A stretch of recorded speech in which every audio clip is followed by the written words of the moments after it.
Praise the Lord. ஆண்டவராய் இயேசு கிறிஸ்துவின் நாமத்தினாலே அன்பின் வாழ்த்துதல். கர்த்தருடைய பிள்ளைகளே, எப்படி நல்ல சுகமாய் இருக்கிறீங்களா? நாங்கள் ஆண்டவருடைய சமூகத்திலே நல்லமாய் ஆண்டவருடைய கிருபையினாலே நாங்கள் ஜீவிக்க ஆண்டவர் எங்களுக்கு இதுவரையும் உதவி செய்திருக்கிறார். நீங்களும் நிச்சயமாய் சுகமாய் இருப்பீங்கன்னு நான் நம்புகிறேன். அன்பானவர்களே, கர்த்தருடைய கரம் எங்களோடு இருந்து நடத்துறது பாருங்க, அது எவ்வளவு ஆச்சரியமாக இருக்குது. இந்த நாட்களிலே நம்முடைய வாழ்க்கையில் வருகிற ஒவ்வொரு சூழ்நிலைக்கும் நம்முடைய தகப்பன் போதுமான தெய்வமாய் நம்மை தாங்கி அணைக்கிற நல்ல கர்த்தராய் இருக்கிறார். இந்த நாளிலே ஒரு அழகான தேவனுடைய வார்த்தையை நாங்கள் தியானிக்க போகிறோம். ஏசாயாவின் தீர்க்க தரிசன புஸ்தகம் 61வது அதிகாரம் 7வது வசனம் சொல்கிறது, உங்கள் வெட்கத்துக்கு பதிலாய் இரட்டந்தனையான பலன் வரும் என்று சொல்லப்படுகிறது.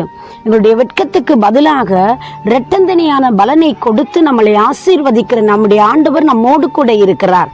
அன்பு பிள்ளைகளே, எந்த சூழ்நிலை நீங்க வெட்கப்பட்டு போய் நின்றீங்க? படித்த மனிதர்களுக்கு முன்பாக உங்களோட கல்வி அறிவு குறைவினால் நீங்க வெட்கமடைந்து போயிருக்கிறீங்களா?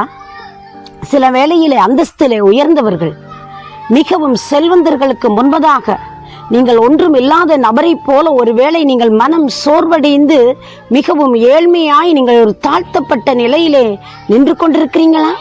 மற்றவர்களுடைய ஆசீர்வாதங்கள் எல்லாம் உங்களுக்கு மிகுந்த ஒரு வேதனையை கொடுக்கிறதா இருந்திருக்கிறதா? ஒரு விதமான வெட்கமும் ஒரு விதமான நிந்தனையும் வேதனையும் நீங்க அனுபவிச்சிருக்கிறீங்களா? இந்த நல்ல நாளிலே ஆண்டவருடைய வார்த்தை சொல்லுகிறது, உங்கள் வெட்கத்துக்கு பதிலாய் இரட்டந்தனையான பலன் வரும் என்று சொல்லுகிறது. பிரியமானவர்களே, இன்றைக்கும் தேவன் நீங்கள் வெட்கப்பட்ட அந்த இடத்தில் உங்கள் தலைகளை நிமிர பண்ணுவதற்கு, உங்கள் தலைகளை உயர்த்துவதற்கு, உங்கள் தலைகளை நிமிர பண்ணி உங்களோட வாழ்க்கையிலே அதிசயங்களை செய்கிறதற்கு என் தெய்வம் வல்லமை உள்ளவராய் இருக்கிறார்.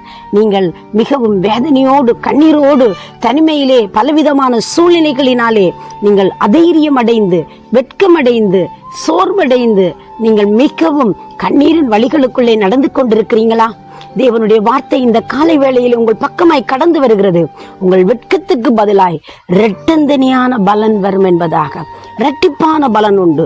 நிச்சயமாய் அந்த அற்புதமான ஆசீர்வாதத்தை நீங்கள் பெற்றுக்கொள்ள முடியும். அன்பானவர்களே, நீங்கள் எந்த சூழ்நிலையில் இருந்தாலும், உங்களை எந்த நிலையிலும் மனிதர்கள் பார்க்கிற வண்ணமாய் பாராமல், அறிவு அந்தஸ்து அழகு என்று சொல்லி எதையும் நோக்காமல் அவைகள் நடுவிலே தம்முடைய கிருபையோடு பார்க்கிற ஒரே தெய்வம் நம் ஆண்டவராய் இயேசு கிறிஸ்து.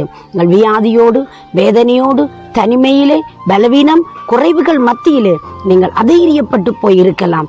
தெய்வம் இந்த நாளில் உங்களுக்கு இரட்டந்தனையான பலனை அவைகள் நடுவிலே கொண்டு வரப் போகிறார். வெட்கத்தை சந்தோஷமாய் மாற்ற, சமாதானமாய் மாற்ற என் தேவன் வல்லமை உள்ளவராய் இருக்கிறார். நீங்கள் இருக்கும் அந்த நிலையில் இருந்து தெய்வத்தை நோக்கி பாருங்கள். காலையிலே ஆண்டவர் உங்களுக்கு ஒரு அதிசயம் செய்ய மகிமை உள்ள கடவுளாயிருக்கிறார். உங்களுக்காக நான் ஜெபிக்கட்டுமா?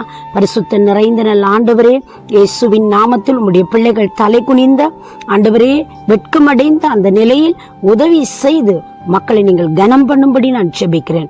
தேவைகள் சந்திக்கப்படட்டுக்கும், குறைவுகள் நிறைவாக்கப்படட்டுக்கும், உடைய வாழ்க்கையில் ஒரு அற்புதத்தை செய்து கனம் பண்ணி காக்கும்படி இயேசுவின் நாமத்தினாலே ஜெபிக்கிறேன் ஜீவனுள்ள நல்ல பிதாவே. ஆமேன், ஆமேன். தேவன் தாமே உங்களை நிறைவாய் ஆசீர்வதிப்பாராக. God bless you.